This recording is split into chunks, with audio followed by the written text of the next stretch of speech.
বিসমিল্লাহির রহমানির রহিম।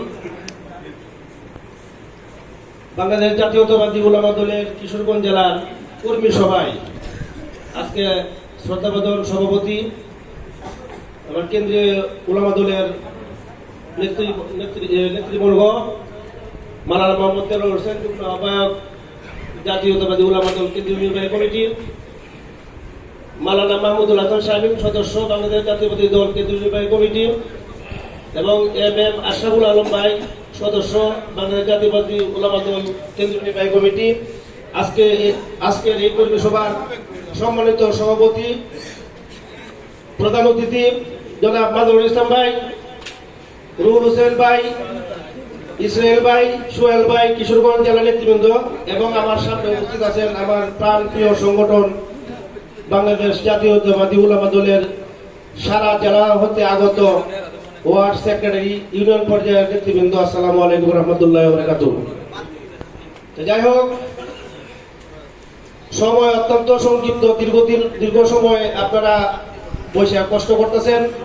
আমি কথা বাড়াইব না, আমি শুধু এতটুকু আমার কেন্দ্রীয় উলামা দলের নেতৃবৃন্দকে এবং জেলা বিএনপি নেতৃবৃন্দ তো জানেই, একটু অবগত করাইতেছে। এই কারণেই উলামা দলে যারা বর্তমানে আছেন, হয়তো বয়সে আমার বড়, কিন্তু রাজনৈতিক ভাবে আমার যে সিনিয়র একমাত্র মৌলানা রফিক ছাড়া আর কেউই না।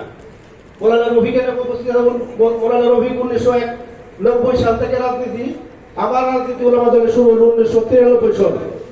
আমি হাঁটি হাঁটি পা করে ওয়ার্ড সেক্রেটারি, ইউনিয়নের যুগ্ম আহ্বায়ক, থানা সদস্য, জেলার সাংগঠনিক সম্পাদক, জেলার সিনিয়র যুগ্ম আহ্বায়ক, জেলার যুগ্ম আহ্বায়ক, বর্তমান এই কমিটি শেষ কমিটি আইসে 24 জুলাই। একমাত্র এই ফিসি সরকারের আমলে এই আগুন যে সময় এই সময় 24 জুলাই আমি গ্রেপ্তার হয়েছি। একমাত্র কিশোরগঞ্জের উলামা দলের এই সময়ের মধ্যে আমি একমাত্র গ্রেপ্তার হয়েছি। কতজন জানেন জানি না, আমি একা গ্রেপ্তার হয়েছি, একাই আমি জেল থেকে বার হয়েছি।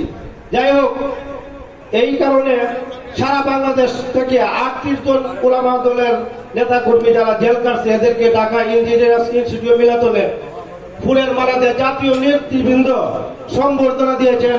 সেখানে আপনাদের কিশোরগঞ্জের এই হতভাবে ছিল, ছবি ভিডিও ফুটেজ আছে, নেতৃবৃন্দ আছে। বিগত সরকারে আমার এই 32টি বছর আমার রাজনীতির ইতিহাস, আমার প্রিয় নেতা মাজারুল ভাই উপস্থিত আছেন। আমরা প্রোগ্রামও করেছি, আমরা শহরের বাইরে করছি না, এই গরমপুটি এক বাসার ভিতরে বসে আমরা প্রোগ্রাম করছি। সব প্রোগ্রামে আমরা অংশগ্রহণ করছি। হয়তো এই যে বিগত যে কমিটি আছে, এই কমিটি আগেও আমার হাতে কমিটি ছিল, আমি 1 নম্বর যুগ্ম আহ্বায়ক ছিলাম। তাদের সাথে আমাদের সমন্বয় একটু কম ছিল। আমরা জেলা বিএনপির নেতৃত্বে বিভিন্ন মিছিল মিটিলের সংগ্রামে আমি উপস্থিত ছিলাম। যাই হোক, আমি আপনাদের কাছে এতটুকুই, আমি আপনার সবাই আমার লোক, আমি কেউ এই কথা বলে আনি নাই যে এখানে বসে আমার নাম করার লাগিয়া। এখানে আপনারা যারা আপনারা বিচার বিবেচনা করবেন, কেন্দ্রীয় নেতৃবৃন্দ বিচার বিবেচনা করবেন, যারা আমরা উলামা দলের নেতৃত্ব দিচ্ছি, কিশোরগঞ্জ জেলা বিএনপি যারা আছে, সবার ব্যাপারে সবাই জানে। এটা নতুন করে বোঝাতে কিছু নাই। যে সময় যে কমিটি এই সময় লইক, আমি যদি 10টা লোক সাজায় আনতাম তো আমার কথাও বলতো। যাই হোক, আমি উলামা দলের খণ্ডিত করতে রাজি না, এতটুকুই বলি যে মৌলানা রফিক আর আমি একই সাথে রাজনীতি করছি ঠিকই, তার রাজনীতি হলো 90 সাল থেকে আমার 93 সাল। এই 93 সালের পর থেকে এখন পর্যন্ত আমি কোনোদিন মাঠ ছাড়ি নাই। বিভিন্নভাবে বিভিন্ন সময়ে আমি মাঠে রয়েছি, থাকছি, বিভিন্ন সময় আমি পর্যায়ক্রমে দায়িত্ব পালন করছি। একবারও আমি কমিটির থেকে বাদ দিয়েছি এরকম না। আমার কথা হলো এই দীর্ঘ 32 বছর রাজনীতির ইতিহাসে আমি সভাপতি প্রার্থী হয়েছি না, সেক্রেটারি প্রার্থী হয়েছি না। যদি আমি জেল কাটিয়ে থাকি, আমার জেলের ডকুমেন্ট আছে, আমার সবকিছু আছে। রাজপথে এই যে ব্যাগ করা আমার ছবি যদি আমরা সারা দেয়, তারা কোন সময় কোন জায়গাতে আছি। আমি রাজশাহীতে প্রোগ্রাম করছি, ঢাকা প্রোগ্রাম করছি, বিভাগীয় প্রোগ্রাম এইটা নিয়ে করছি। মানে সব জায়গায় আমি কিশোরগঞ্জের প্রোগ্রাম ছাড়াও বাংলাদেশের বিভিন্ন জায়গায় আমি জাতীয় নেতৃবৃন্দ জাতীয় নেতৃবৃন্দ জন্য আছি। তা আমি আপনাদের মনে কষ্ট দিতে রাখছি না। এই হতভাগা যদি মনে করেন, এই হতভাগা যদি মনে করেন যে 32 বছর এই দলটা, এই উলামা দলটা আমি করতেছি আর জেল কাটতে থাকি, এর ভিতরে দৌড়ে থাকি, তা আমি একজন সেক্রেটারি প্রার্থী, আমার বয়স প্রায় 50-এর কাছে। আপনাদের কাছে আমার আবেদন, আমি দায়িত্বটা পালন করতে চাই।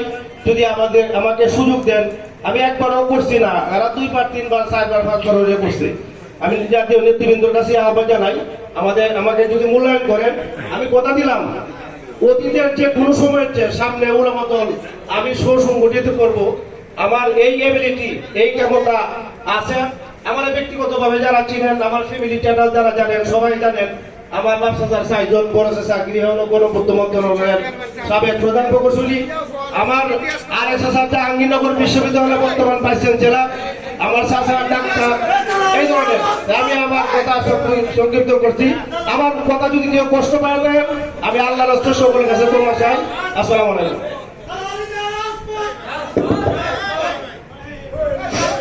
সম্মানীয় নেতৃবৃন্দ, এই পর্যায়ে বক্তব্য রাখবেন